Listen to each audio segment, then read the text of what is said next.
movies, he wasn't caught in a day or two.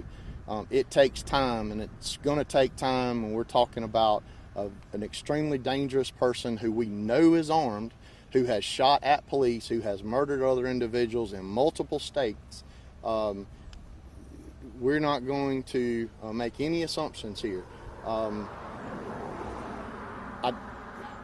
We have been preparing for the worst. We have been building up our resources as they can get here, but we have prepared for the worst from the moment this happened. What do you say about this guy who's been out there for 4 days, a couple of days with no shoes? What do you say about his resolve to not be caught? It's no question that he's determined, but also would call into question what state of mind he's in. Certainly he's tired. We have evidence to believe that he's not well because he's limited in food, limited in access to clean water. And so, we're hoping that will continue to become advantageous to us. But he's certainly resolved to survive. But that's why we're being so careful. That's why we're being so deliberate in every step that we take. Sheriff, don't believe at this point that anyone's tried to help this guy, give him food, give him. We have no evidence. We have no evidence that anyone has helped this person intentionally. Now, certainly, people have inadvertently helped him because he's gained access to a weapon and things like that. But that's why it's just so important. I need everybody in this community to know where their firearms are and make sure they are in their possession or under lock and key in a home, in a safe, or somewhere, but they cannot be in a vehicle. I need everybody in this community to lock their cars, remove their valuables, especially their firearms, and make sure they have control over their firearms. I believe in the right for people to bear arms. I believe in people to take precautions to protect themselves and protect themselves. But I believe in responsible gun ownership.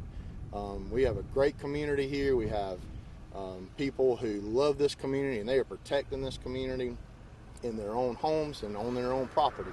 And I appreciate that, but I need people to know where their firearms are, and let's be responsible for them. Talk a little bit about do you have concerns that he hasn't been spotted in the last 24 hours? Yes, but we've gone all week with long periods of time with no contact. So that is not necessarily disconcerting to me, or that is not necessarily concerning to me. Now, if you'd asked me that question a couple days ago, I would have said absolutely. But luckily we were able to get real information, the video confirmed, and some other things we've been able to confirm. So he's here. Can you share kind of what makes you think he is still here, other than that video, from a couple days ago? I can't get into those details, but we're confident that he's here. However, that doesn't mean that we're not doing other things to ensure that if he's not here, that we're just pretending that nothing else needs to be done. The FBI is here and SLED is here. Really, from day one, we have worked a lot of this investigation as if he wasn't here. Because there are other assets out there that don't necessarily need to be devoted to these wood searches. So there are investigative teams that are working leads as if he's not here. However, we're confident that he's here. Have you talked with the St. Louis folks, and has that helped at all? My detectives have talked to the Missouri authorities, and SLED has also, and so our detectives and SLED are working to assist the Missouri authorities. And you also said that I think you called in extra resources from the beginning. Was there just a matter of getting them here and just the logistics of that? Sure. It takes time. I said that the ATF's flown people from all over the country, so is the FBI. The FBI has SLED was here immediately, and they have stood up resources gradually, more and more and more. But we've had a number of personnel out here, and we've had the right people out here from day one. but obviously you can always do better, and that's what we're doing. We're growing in resources. We're growing in expertise. I know I asked you this yesterday and you passed, but is there anything that you can say about how help that Adrian is giving you guys? No, ma'am.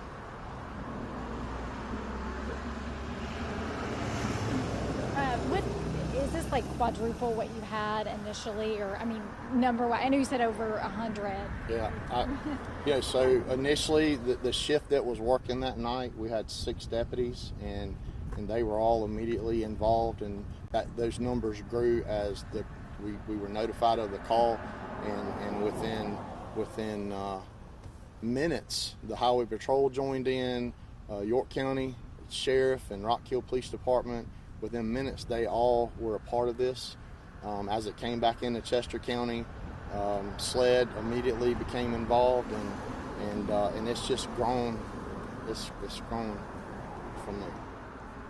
Thank you so much. Anything else you want to add? I appreciate what y'all are doing. We've got some other information that we hope to be able to reveal by 5 o'clock. I'll do my best. I'll do my best if we can do that by 4 o'clock. But I'm appreciative of all these men and women back here, and I know I say that all the time, but I mean it now more than ever. We've got I'm not blowing this up. We've got the best of the best here, and we have all along. But to see the men and women and the determination, as determined as he is, we are more determined in the capturing him, and we will. Thank you so much. I'm not recording this right here, but if somebody else gets a gun stolen out of their vehicle, are you going to charge them? Thank you. Well, I don't know if the law will allow me. That's